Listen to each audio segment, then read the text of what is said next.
Hello, bonjour à tous. Alors je vous parle pas du plus bel endroit, mais je vous parle enfin d'un endroit à peu près plat.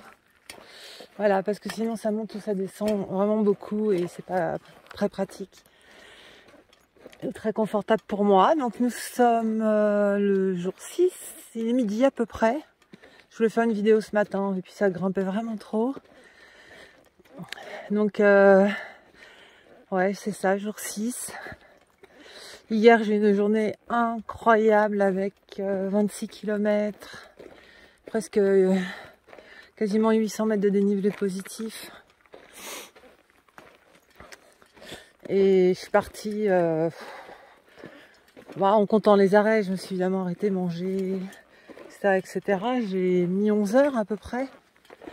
C'était énorme. Jamais j'aurais cru être capable de faire ça. Un, sur le plan de l'effort, qui a été fou.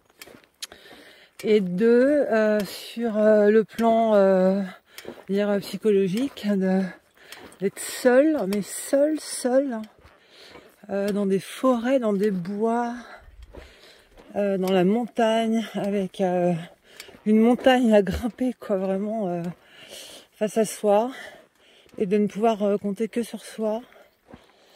Et j'ai traversé ça en fait. Alors il y a peut-être plein de gens qui sont habitués. Mais là, j'ai vraiment le sentiment d'avoir accompli quelque chose hier. Je suis arrivée complètement sur les rotules, autant vous le dire. Mais en fait, j'étais très en forme. Hein. J'ai pas eu, mais c'était plus, forcément la fatigue des 2 dernières heures.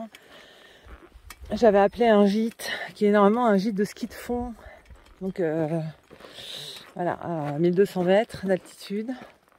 Pour savoir ils avaient un lit. Comme j'arrivais tard, ils m'ont dit on laisse le gîte ouvert. Vous débrouillez, vous faites comme chez vous, etc. Et en fait, je me suis retrouvée toute seule dans le gîte que j'ai filmé. Je partagerai ça avec vous à un moment donné. Sauf que, donc je me suis dit, c'est génial. Un lit, un vrai lit avec un vrai matelas. Pas froid, parce que j'ai tellement eu froid les 2 nuits précédentes. Alors, pas frigorifié, mais quand même froid, quoi, au point d'être réveillée. Là, je me suis dit, enfin, une belle nuit. Et puis... Donc le gîte, il y a 5 chambres avec une chambre avec 5 lits, d'autres 10 lits, enfin voilà. Donc j'avais choisi un peu une chambre au hasard. Et en fait, je me suis mise à psychoter complètement, en train de me dire, je suis toute seule dans une grande maison, au milieu de la forêt, il n'y a pas un chat. C'est bien le bon chemin ça. Il n'y a pas un chat, mais n'importe qui peut venir m'assassiner, quoi. Donc j'ai évidemment fermé la porte à clé, j'ai fait le tour, hein, j'ai fermé. Il y avait la fenêtre de la salle de bain qui était ouverte, qui est une fenêtre en... je sais pas qu'on appelle ça en espagnolais. Bon bref, j'ai fermé la fenêtre de la salle de bain. J'ai fermé toutes les portes des chambres, parce qu'en fait elles étaient toutes ouvertes sauf la mienne. Hein. Je me suis dit comme ça, si quelqu'un rentre, déjà j'aurais peut-être le temps de m'échapper parce qu'ils sauront pas dans quelle chambre je suis, parce que là c'était forcément celle qui était fermée. J'aurais le temps de sauter par la fenêtre. Et en fait, j'ai quasiment pas dormi. J'ai une petite arme de défense, un truc non létal, hein, voilà. Et en fait, j'ai gardé toute la nuit dans la main. J'ai passé une nuit, cauchemardesque. Je pense que j'ai bien dû m'endormir vers 4 heures du matin. Alors évidemment, j'avais tenté de bloquer la porte de la chambre de l'intérieur avec une chaise, enfin bon. La nuit de merde. Donc là, je suis vraiment fatiguée. Et je sais pas trop où je vais. Enfin, évidemment, je suis le GR. D'ailleurs, voilà. Il y a de l'exploitation forestière ici. Alors les chemins sont vraiment pas géniaux. Donc je suis le GR. J'aimerais arriver à, je sais plus, un village là qui est à peu près à 10 km d'où je suis actuellement.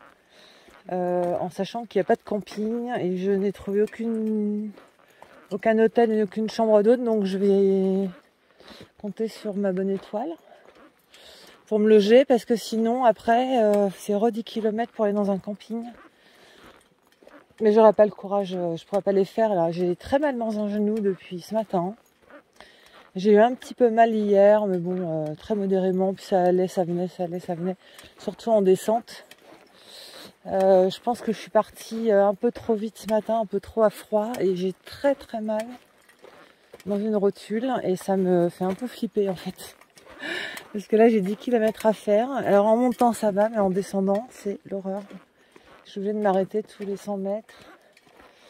Donc voilà, je sais pas ce que j'ai, je sais pas. Je vais voir si j'arrive à trouver une solution. Donc voilà, donc ça c'était le jour 5 et le jour 6 puisque nous sommes le jour 6. Non, je vais pas trop partager parce que je ferai des vidéos spéciales hein, sur ce que j'ai vu, à quoi j'ai réfléchi, si j'ai rencontré des gens. Alors autant vous dire que je n'ai rencontré absolument personne. En fait, il n'y a pas un chat sur ces chemins. J'ai croisé ce matin parce que j'ai fait un petit détour hein, pour aller sur le point culminant de l'Allier. Et j'ai croisé là 4 personnes d'un certain âge hein, qui faisaient leur petite rando du jour. Ce sont les 4 seules personnes. Ah, c'est horrible ce chemin là. Ce sont les 4 seules personnes que j'ai croisées